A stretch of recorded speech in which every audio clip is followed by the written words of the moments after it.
विराजमान भारतीय जनता पार्टी के वरिष्ठ नेता श्रीमान अहलुवालिया जी, यहाँ के प्रभारी विजय जौली जी, प्रदेश भारतीय जनता पार्टी के अध्यक्ष श्री सुधींद्र दास गुप्ता जी, श्री सुंदरपाल जी, श्री प्रवीण नाथ जी, मंच पर उपस्थित पार्टी के सभी वरिष्ठ महानुभाव और विशाल संख्या में आए हुए प्यारे भाइयों और बहनों,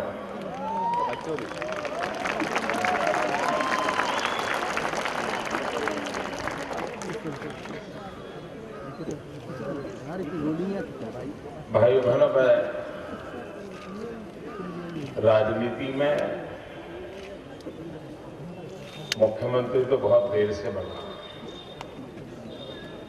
लेकिन संगठन का काम कई वर्षों तक किया है।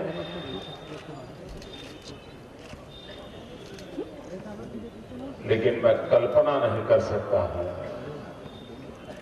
कि अगरतला मुझे इतना प्यार देगा।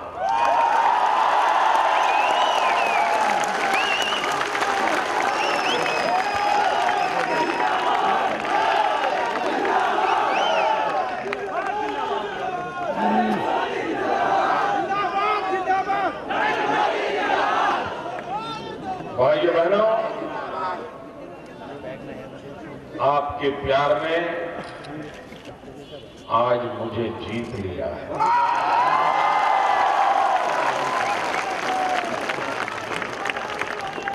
आपने मुझे अपना बना दिया है।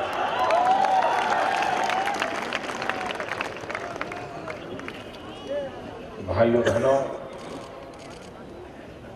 मैं इस प्यार का बदला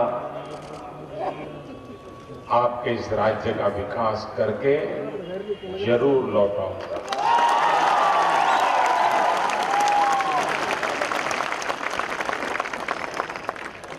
भाइयों बहनों,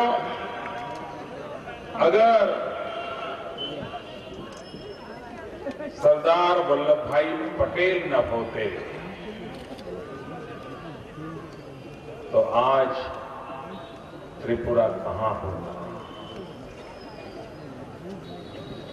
इतिहास की कुछ महत्वपूर्ण घटनाएं भुला दी जाती हैं।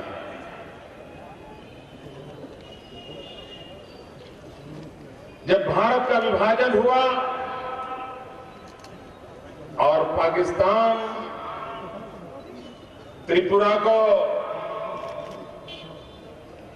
हड़प करने के लिए सारे षड्यंत्र कर रहा था,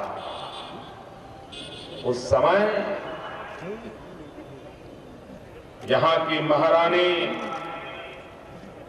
कांचन प्रभा देवी जी,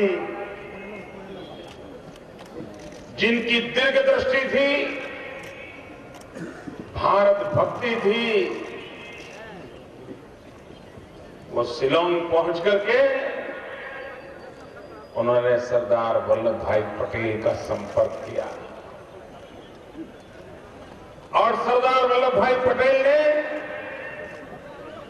तत्काल हुक्म से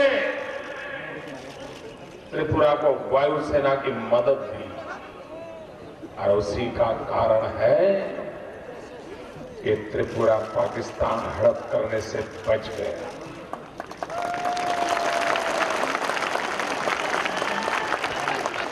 वरना आज वो बांग्लादेश का हिस्सा होता। और इसलिए भाइयों बहनों, मुझे इस बात का गर्व है कि मैं उस भूमि से आया हूं जिस भूमि पर लौह पुरुष सरदार वल्लभ भाई पटेल ने जन्म लिया था।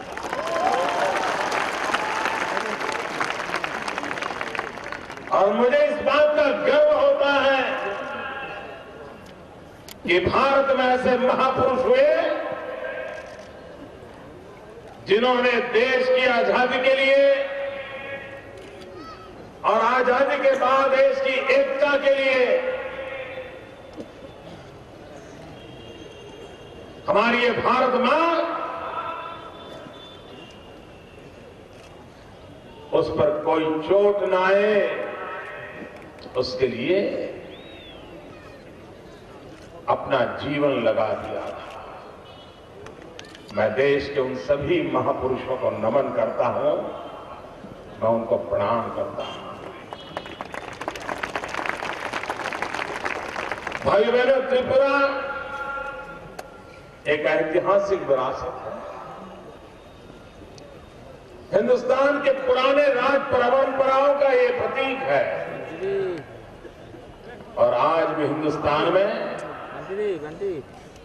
जो देवी भक्ति के उपासक है वे आज भी त्रिपुर सुंदरी की पूजा अर्चना करते हैं और हिंदुस्तान के हर कोने में करते हैं। हिंदुस्तान के हर कोने में त्रिपुर सुंदरी की भक्ति पूर्वक उपासना होती है। शक्ति के उपासक जैसे मां दुर्गा की पूजा करते हैं, वैसे ही त्रिपुर सुंदरी की भी उपासना करते हैं। भाइयों बहनों, गुजरात और त्रिपुरा से एक बड़ा विशेष साम्य भी है कि गुरुदेव रविंद्रनाथ टैगोर, उनके एक भाई वर्षों तक गुजरात में अहमदाबाद म्युनिसिपल कॉर्पोरेशन में सेवा करते थे, वहां नौकरी करते थे और उसके कारण गुरुदेव रविंद्रनाथ टैगोर का वहां आना बहुत स्वाभाविक था। और गुरुदेव ने वहां पर एक पुस्तक लिखी थी, लेकिन गुरुदेव टैगोर बार बार त्रिपुरा आते थे और उनकी 3 किताबों का सर्जन इसी त्रिपुरा में हुआ था। ये गुरुदेव का नाता त्रिपुरा के साथ रहा था। भाइयों बहनों, यह देश विज्ञान जगत में जगदीश चंद्र बोस का गौरव करता है, लेकिन अगर त्रिपुरा के महाराजा ने जगदीश चंद्र बोस की मदद न की होती तो दुनिया को इतने बड़े महान वैज्ञानिक की पहचान न होती। भारत को आज भी गौरव हो, ऐसे जगदीश चंद्र बोस की पहचान कराने का काम त्रिपुरा के महाराजा ने किया। भाइयों बहनों, ये भी देश के लिए एक तोहफा ही रहा। भाइयों बहनों, अगर एस.डी. बर्मन और आर.डी. बर्मन न होते तो फिल्म जगत का संगीत सोना लगता। एस.डी. बर्मन, आर.डी. बर्मन के बिना संगीत में सूखापन महसूस होता है। ये त्रिपुरा की धरती की हिंदुस्तान को बहुत बड़ी सौगात है। भाइयों बहनों, यह संगीत, नाट्य, नृत्य और खेल, यह त्रिपुरा ने अपना कौशल्य दिखाया। त्रिपुरा पहुंचना मुश्किल है। कनेक्टिविटी के विषय में सब प्रकार की कठिनाइयां आजादी के इतने साल के बाद भी, लेकिन त्रिपुरा ने अपने पराक्रम से हिंदुस्तान के हर गली मोहल्ले में अपनी पहचान पहुंचा दी है। ये त्रिपुरा की ताकत है। भाइयों बहनों,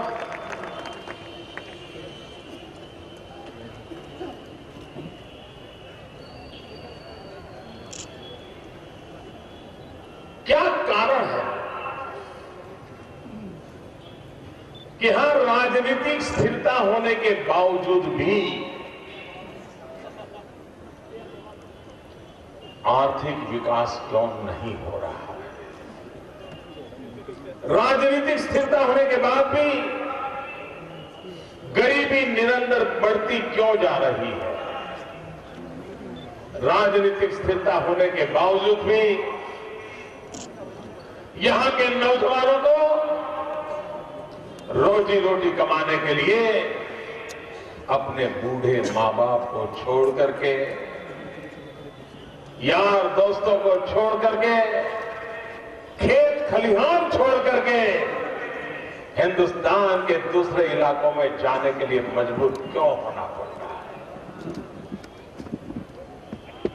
क्या त्रिपुरा के नौजवान त्रिपुरा का भाग्य नहीं बदल सकते हैं?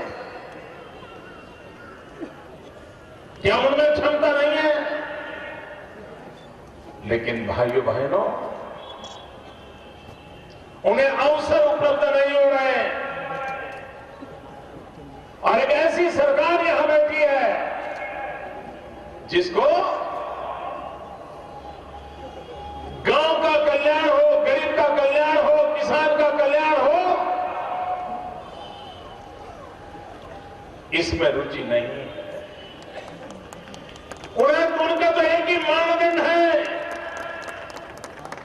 कि अगर आपको बीपीएल कार्ड चाहिए तो पहले उनकी पार्टी का काम करिए,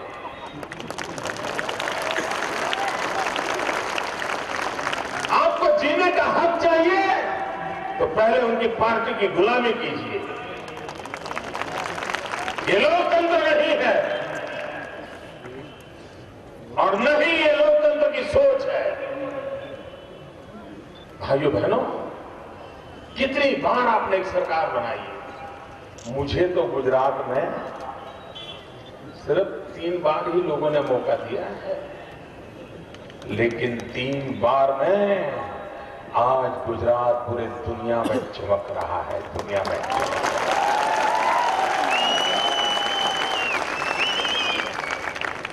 और वहां पर सुविधा है तो नहीं है? तो हमारे पास कोयला नहीं है, लेकिन हम बिजली सबसे ज्यादा पैदा करते हैं। हमारे पास आयरन ओर नहीं है, लेकिन हम लोहा सबसे ज्यादा पैदा करते हैं। हमारे पास डायमंड की खदान नहीं है, लेकिन दुनिया में 10 में से 8 डायमंड गुजरात की व्यक्ति के स्पर्श से निकलते हैं।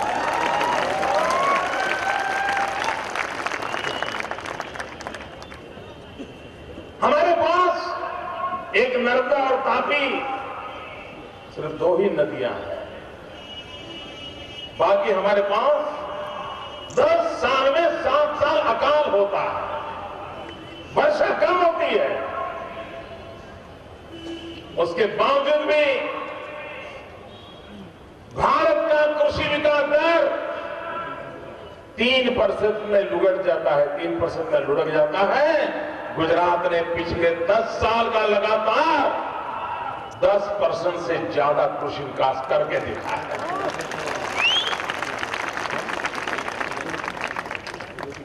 और हमारी हालत, यहां आपके बगल में बांग्लादेश है,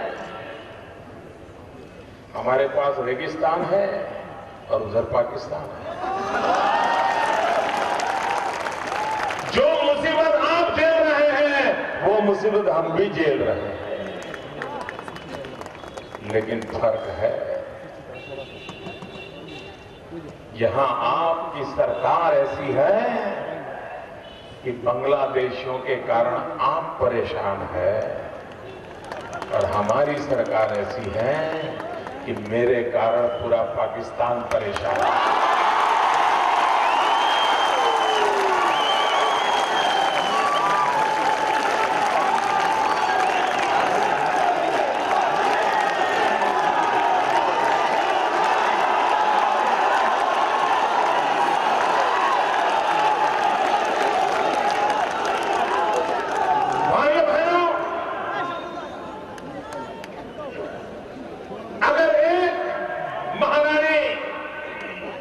कंचन प्रभा देवी जी जागरूक नागरिक के नाते त्रिपुरा को बचा सकती हैं, तो वर्तमान सरकारें त्रिपुरा को बचाने के लिए कोशिश क्यों नहीं कर रही है? क्यों बाहर के लोग घुसपैठ करके त्रिपुरा पर कब्जा जमाने की कोशिश कर रहे हैं? यहां के नौजवान बेरोजगार हो रहे हैं और बाहर के लोग आधी मजदूरी में काम करने के लिए लग जाते हैं, यहां का नौजवान बेरोजगार हो जाता है। और इसलिए भाइयों बहनों, कोई देश, कोई राज्य इस प्रकार की अवस्था में नहीं हो सकता है। देश और राज्य का अपना रुतबा होता है। नाम देते ही 125 करोड़ देशवासियों की आंख में चमक आनी चाहिए। डरे हुए याचक की तरह हम कब तक जिंदगी गुजारेंगे भाई? क्या हमारा देश स्वाभिमान के साथ खड़ा नहीं हो सकता है? और इसलिए भाइयों बहनों,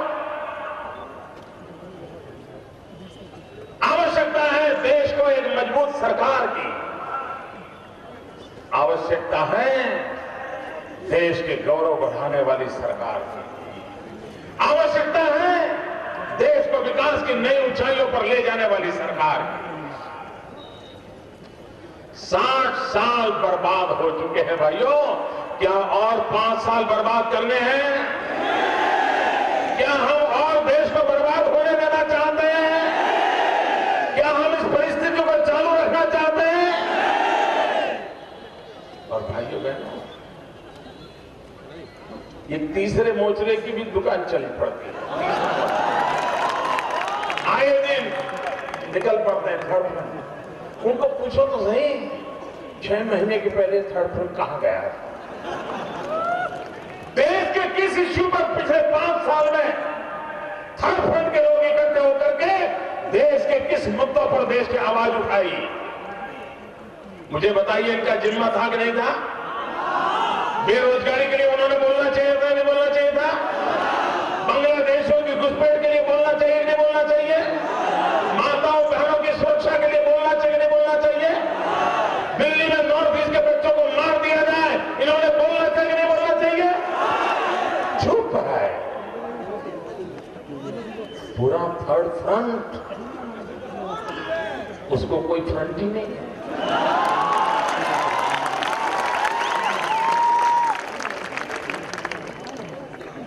भाइयों बहनों, चुनाव आते ही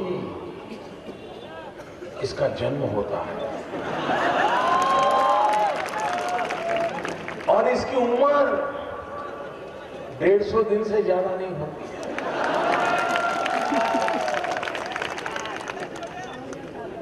अखबार में, टीवी में, किसी के विरोध में, किसी की आलोचना में सिर्फ वही नजर आते हैं, देश के मूलभूत मुद्दों पर वो कहीं नजर नहीं आते। और इसलिए भाइयों बहनों, ये चुनावी पंछी जो है हमारे गुजरात में, जब ठंड की मौसम शुरू होती है तो साइबेरिया से बहुत बड़ी मात्रा में फ्लेमिंगो आते हैं, लाखों की तादाद में। और सर्दियों में यहीं पर वो रह जाते हैं। उसी प्रकार से जब चुनाव आता है तो एक पंखी उड़ करके नजर से आने लगते हैं, थर्ड फ्रंट के पंखी उड़ने नजर आते हैं। चुनाव समाप्त होते ही थर्ड फ्रंट के 30 फ्रंट हो जाते हैं। वो एक दूसरे के भिड़ जाते हैं, वो एक दूसरे के खिलाफ लड़ाई लड़ने में समय बर्बाद करते हैं। भाइयों बहनों, सत्ता सुख के लिए इकट्ठे आने वाले लोग कभी हमारे देश का भला नहीं कर सकते हैं। देश को ऐसी सरकार चाहिए, देश को ऐसा दल चाहिए, देश को ऐसा नेतृत्व चाहिए जिसके दिल में हिंदुस्तान के भविष्य के सिवाय कोई आशा और आकांक्षा ना हो। उसके सपने देश के नौजवानों के भाग्य से जुड़े हुए हो। भाइयों बहनों, भारतीय जनता पार्टी एक ट्रैक रिकॉर्ड लेकर के आई है आपके पास। और जब मैं अगरतला में आया हूं तब लेफ्टिस्ट विचार के जो चिंतक हैं, जो आए दिन भारतीय जनता पार्टी को बदनाम करने का हर मौका ढूंढते रहते हैं, मैं देश के पंडितों के आह्वान करता हूं कि समय की मांग है कि देश के पढ़े लिखे लोग हमारे देश की राजनीतिक व्यवस्थाओं का, सरकारों का, जन सामान्य की स्थितियों का एक एनालिसिस करें, बृहद एनालिसिस करें। क्योंकि अब हिंदुस्तान ने कांग्रेस सरकार का मॉडल देखा है, साम्यवादी सरकारों का मॉडल देखा है, प्रादेशिक पक्षों का मॉडल देखा है, परिवार से द्वारा चल रहे पक्षों का मॉडल देखा है, और देश ने भारतीय जनता पार्टी का मॉडल भी देखा है। हर एक की सरकारों का मूल्यांकन किया जाए। भाजपा जहां मौका मिला 5 साल में काम क्या किया, कम्युनिस्टों को मौका मिला 5 साल में काम किया, कांग्रेस को मौका मिला 7 साल में क्या काम किया, प्रादेशिक पक्षों को मौका मिला 5 साल में क्या काम किया, परिवार के द्वारा चले हुए पक्षों को मौका मिला क्या काम किया। भाइयों बहनों, मैं आपको विश्वास दिलाता हूं, हिंदुस्तान की सभी सरकारों में विकास का मुद्दा हो, गुड गवर्नेंस का मुद्दा हो, ट्रांसपेरेंसी का मुद्दा हो, अकाउंटेबिलिटी का मुद्दा हो, रिस्पॉन्सिबिलिटी का मुद्दा हो, हर तराजू पे भारतीय जनता पार्टी की सरकारें नंबर 1 पर आकर के खड़ी रहे। तो भाइयों बहनों, जब आपके सामने हर प्रकार के मॉडल है, देश में भी देखिए,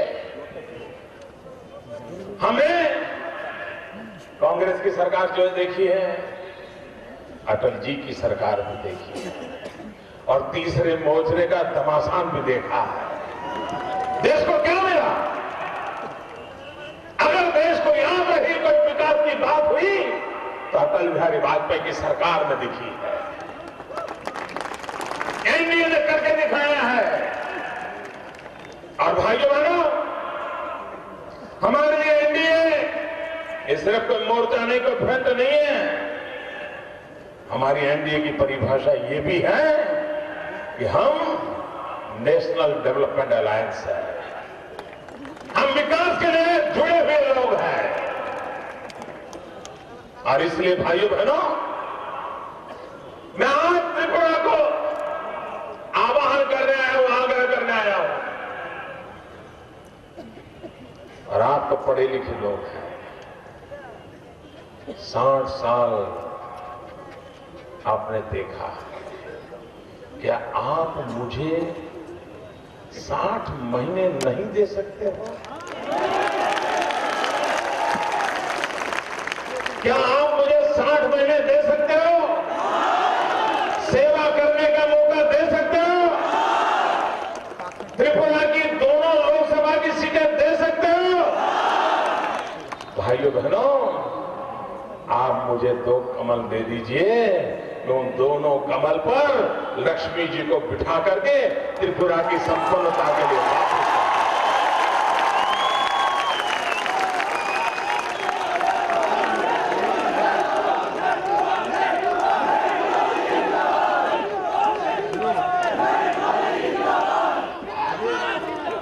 भाइयों बहनों, इन दिनों त्रिपुरा का हमारा किसान रबर की खेती कर रहा है, काफी मात्रा में उसमें रुचि ले रहा है।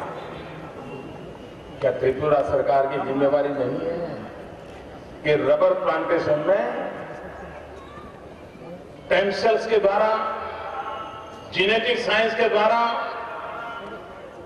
रबर के प्लांटेशन में एक आमूलचूल परिवर्तन आया है। बहुत कम वर्षों में फसल तैयार होती है, बहुत अधिक मात्रा में रबर का प्रोडक्शन होता है। भाइयों बहनों, गुजरात जहां कभी रबर की खेती का वायुमंडल नहीं है, आज हमने हमारे किसानों को जेनेटिक साइंस की मदद से रबर की खेती की ओर प्रेरित किया है। यहां तो नेचुरल सुविधा है, यहां की ईश्वर की प्रकृति की देन ऐसी है कि रबर की खेती उत्तम से उत्तम हो सकती है। लेकिन भाइयों बहनों, यहां की सरकार के पास उस जेनेटिक साइंस के उपयोग की सोच नहीं है। इतना ही नहीं, समय रहते अगर हम वैल्यू एडिशन पर नहीं सोचेंगे, हम उद्योगों के माध्यम से रबर का कॉमर्शियल वैल्यू तैयार नहीं करते हैं, तो मेरा यहां का किसान बर्बाद हो जाएगा, उसकी इतनी मेहनत पानी में जाएगी। भाइयों बहनों, त्रिपुरा ने हॉर्टिकल्चर में क्या कमाल कर दिया किसानों ने, यहां के अनेक मेहनत करते हैं मित्रों। लीची समेत कितनी चीजें यहां होती हैं, लेकिन फूड प्रोसेसिंग न होने के कारण 30% से ज्यादा वो बर्बाद हो जाती है। भाइयों बहनों, हमारे देश का किसान जो मेहनत कर रहा है, उसको वैल्यू एडिशन के लिए फूड प्रोसेसिंग की ओर ये सरकारों का जिम्मा होता है कि उसके लिए योजनाएं लाएं, इंसेंटिव दें, देश दुनिया की कंपनियों को बुलाएं, ताकि अपने राज्य का किसान अपनी मेहनत की कमाई को पा सके। उस दिशा में कोशिश हो। भाइयों बहनों, यहां कम्युनिस्टों की सरकार है, चाइना में भी कम्युनिस्टों की सरकार है, लेकिन चाइना की कम्युनिस्ट सरकार वहां की जो हिमालयन बेल्ट है चाइना में, वहां की जो हर्बल है, उस हर्बल मेडिसिन का दुनिया में सबसे ज्यादा एक्सपोर्ट करता है, दुनिया में नंबर 1 पर है। आज पूरी दुनिया होलिस्टिक हेल्थ केयर उस तरफ मुड़ गई है, उसको फार्मास्यूटिकल केमिकल से बनी हुई दवाइयों से दुनिया भागने लगी है, उसे हर्बल मेडिसिन चाहिए। क्या कारण है हर्बल मेडिसिन में विश्व के बाजार में हम हमारी जगह नहीं बना पा रहे? इस राज्य के पास हर्बल बहुत बड़ी संभावना पड़ी है, लेकिन एक विश्व का मार्केट कब्जा करने की दिशा से उन्होंने जो सोचना चाहिए वो नहीं सोच पाए। भाइयों बहनों, ये मेरा त्रिपुरा, जहां पर अधिकतम जनसंख्या जनजाति की है, मेरे आदिवासी भाई यहां रहते हैं, बहुत बड़ी तादाद में है। चकमा, रियांग, देवबर्मा, जमातिया, भाइयों बहनों, इन सबको पता है देश में आदि जाति के लोग, जनजाति के लोग हजारों साल से जी रहे हैं। देश आजाद होने के बाद 60 साल तक कांग्रेस ने सरकारें चलाई, लेकिन उन्हें कभी आदि जाति के लोग नजर नहीं आए, जनजाति के लोग नजर नहीं आए। यह अटल बिहारी वाजपेयी की सरकार थी कि उन्होंने पहली बार हिंदुस्तान में जनजाति के लिए अलग मंत्रालय बनाया, आदिवासियों का अलग मंत्रालय तय किया गया, अलग मंत्री बने, अलग डिपार्टमेंट तैयार हुआ, अलग बजट बना, और उसी का परिणाम है कि आज हिंदुस्तान भर के आदि जातियों के कल्याण के लिए विशेष रूप से काम करने की सुविधा बनी है। यह अटल बिहारी वाजपेयी की दीर्घदृष्टि का परिणाम है। मेरे त्रिपुरा के आदिवासी भाइयों को, मेरे जनजाति के भाइयों को मैं आग्रह करता हूं कि भाइयों बहनों, आप अटल बिहारी वाजपेयी ने जो आपको दिया है उसका गौरव करते हुए आइए भारतीय जनता पार्टी के साथ चलिए, कमल के निशान के साथ चलिए, त्रिपुरा में भी एक नया इतिहास बनाइए और हिंदुस्तान को एक मजबूत ताकतवर सरकार दीजिए। भाइयों बहन, हिंदुस्तान में सादगी का ढिंडोरा पिटना का काम है लेफ्टिस्ट वाले जरा ज्यादा ही करते हैं, ईमानदारी का ढिंडोरा पिटने का काम करते हैं। हमने एक अखबार में पढ़ा था, यहां के एक सीपीएम लीडर ने कहा था 20 लाख रुपए के नोटों पर सोए थे। अच्छा, आपको पूरा पता है। ये क्या है? अरे किसी राजा महाराजा को भी ऐसी सोच नहीं आती। अरबों खरबों के मालिक को भी कभी ऐसा विचार नहीं आता है, और तुम जनता के सेवक इस प्रकार की मानसिकता रखते हो कि 20 लाख की नोटों पर बिछा करके फोटो निकलवाते हो। और फिर क्या कहते हैं, मेरा 20 लाख की नोटों पर सोने का सपना पूरा हुआ, अब 50 लाख पर सोना है।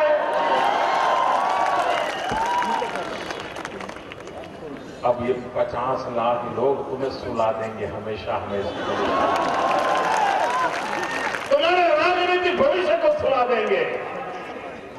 देश इस प्रकार की मानसिकता को स्वीकार नहीं करता, और इसलिए भाइयों बहनों, मैं आज अगरतला की धरती से मेरे त्रिपुरा के भाइयों बहनों को, नॉर्थ ईस्ट के सिक्किम समेत के हमारे 8 राज्य, पहले इसको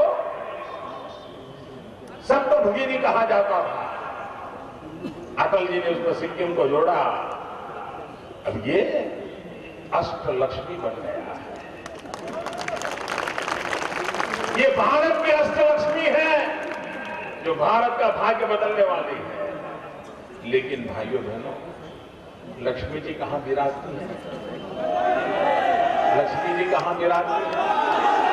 लक्ष्मी जी कहां विराजती है? लक्ष्मी जी कहां विराजती है? अगर कमल नहीं होगा तो लक्ष्मी जी चक्कर काट के चली जाएगी। इसलिए लक्ष्मी जी के आसन का प्रबंध करो, कमल लाइए। मैं विश्वास से कहता हूं लक्ष्मी जी यहां पर आकर के अपना डेरा तंबू डाल देगी और हमारा नॉर्थ ईस्ट का भाग्य बदल जाएगा। भाइयों बहनों, आपने मुझे जो प्यार दिया, मैं कहता हूं आज अगरतला ने मुझे जीत लिया है। मैं आपका बहुत बड़ा आभारी हूं। मेरे साथ बोलिए भारत माता की। ऐसे नहीं, दोनों मुट्ठी बंद करके पूरी ताकत के और पूरा तीसरा मोर्चा हिल जाए। भारत